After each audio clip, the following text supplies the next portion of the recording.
welcome back, and yay, bonus video! So for this week's bonus video, I'm actually talking about how you can write while also traveling on the road. Here in Australia, we're coming up to the mid-year school holidays, the break between term 2 and term 3. For this reason, I thought it would be pretty good timing to do a vlog on how to write or how to be productive while you're traveling or on holidays. Place is so important when it comes to writing, and I'm not just talking about setting. Where do you write is one of the most common questions asked by writers to other writers. Some writers can write anywhere, on planes, in motel rooms, bars, cafes, libraries, or even while sitting cross-legged on their nan's couch. Sorry, it's really hot. Take this off. Other writers are a little bit more precious and they can only work in their home office or a particular cafe or maybe at their dining room table. I tend to fall into this category. My personal preference is to work from home, though I also do have an office at the university where I enjoy working. But look, in a pickle, I can pretty well work anywhere, and honestly, sometimes it is nice to mix up the routine.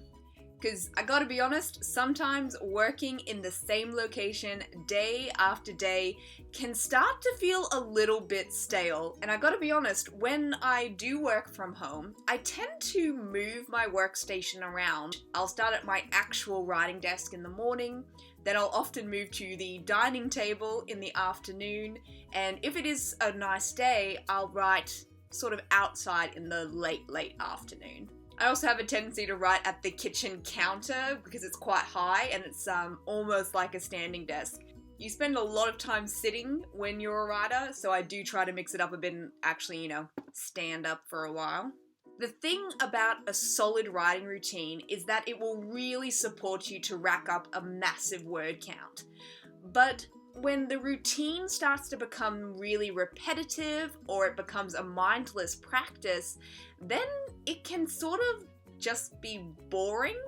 The good news is that you can switch up your writing location anytime you want, and this can be tremendously refreshing and really invigorating.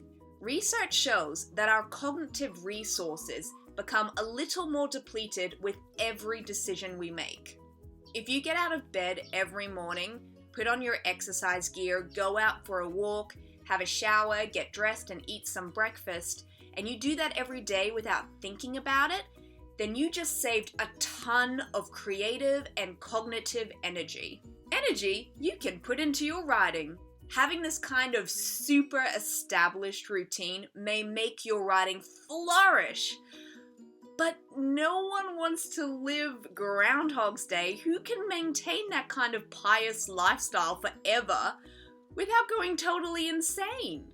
Now don't get me wrong, I love working from home.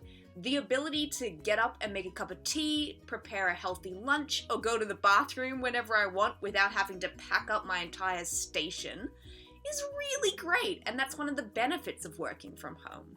But working from home has its disadvantages too. There is always laundry to wash, plants to water, meals to prepare, dogs that need to be walked. It's so easy to waste 30 minutes here or 15 minutes there tending to these never-ending tasks that are just a part of being alive. Plus, if you're the only person home, the temptation to quickly check your favorite blog or social media page becomes a little overwhelming. And you can sometimes trick yourself into thinking you're not really goofing off because, no one's around to notice the fact that you're goofing off. Now, this is interesting. When I write at libraries or cafes, I'm amazed at how much more I'm able to get done. When you eliminate the proximity of all those nagging domestic chores, you just get more stuff done. When you place yourself in a public environment, I know that I don't go on social media because I don't want the waitress to think that I'm just some other millennial chewing up the free Wi-Fi. It keeps me accountable and I get more work done. That's kind of my general introduction to writing spaces in general. But now let's talk about the entirely different beast of learning to write while on the road. I can write while traveling, but it's not easy, not by a long shot. Whenever you leave your hometown, even if you're visiting a city you're really familiar with, or if you're staying with close family and friends, or maybe attending a work conference, it's really, really difficult to not become totally distracted by your surroundings. Your inner child is just determined to be social, to be irresponsible, to go and drink 4 glasses of wine or 4 bottles of wine, to mess up your sleep pattern and to totally abandon all of those meticulously established rules and routines, you know, the ones you've spent your entire writing career developing and learning and maintaining. The routine that you carefully established through years of trial and error. Suddenly, it just goes out the door because you're in a completely different environment. Look, you don't have to write while you're on the road. I am not saying you need to grind yourself into dust in order to get stuff done. It's totally okay to take time off and to relax. Holidays are important because nobody wants to burn out. What I'm talking about is when you're on the road and you want to write, or maybe you have to write because you've got certain deadlines coming up. And look, I gotta be honest, there are no easy solutions to writing on the road, but I do have 4 tips that may help the situation. Tip number 1. If you're traveling with other people, communicate your desire to write while you're on the road. Tip number 2, write whenever there's a break in activities, responsibilities, or appointments. Tip number 3, write when you don't feel like writing, but the time is available to you. 4, milk that time for all that it's worth. Not that long ago, I went down to a music festival in Tasmania with some friends of mine. The first few days were pretty jam-packed as we explored the small town of St. Helens, became familiar with our accommodation, and generally caught up because we hadn't seen each other in a while. Pretty quickly though, we established a routine of getting up around 8 a.m. and then getting out of the accommodation and exploring Tasmania until maybe like 2 p.m. in the afternoon. Then everyone would sort of disperse into their rooms and go have a nap or go read and basically just have some chill time. Now, I know I'm going to lose a few people here, but it was during this downtime that I would then get out my laptop and get to work. At the time, I was working on a thesis, so despite being quite weary myself, I had a deadline coming up. So I would get out my laptop, I would open that document, and then I would spend some time doing some editing or light research or revising. Gotta be honest, afternoons are not my optimal energy time. This is not the time I like to work, but that's the time that was available to me. The other thing I did was I got up at 6 a.m. and then I squeezed in 1 or 2 hours of work before everybody else got up. Now, it would be so easy for me to be like a whiny little writer during this time because frankly, working from 6 a.m. to 8 a.m., going out all day, and then coming back and doing another session from 2 p.m. to 5 p.m., I mean, it's pretty intense.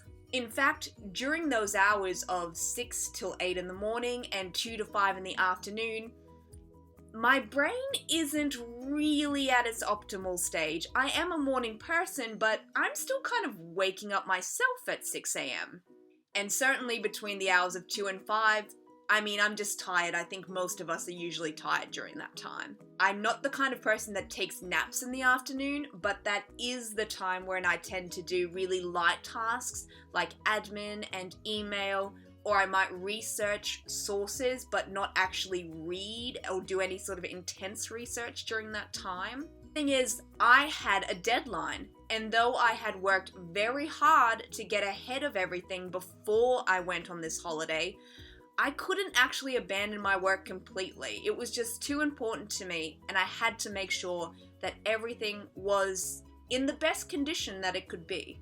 Now, I gotta be honest, writing and engaging in deep thinking while sitting on a couch from the 1970s in a cottage in desperate need of a revamp, surrounded by the snores of my 3 traveling companions, was not an ideal place to be working in.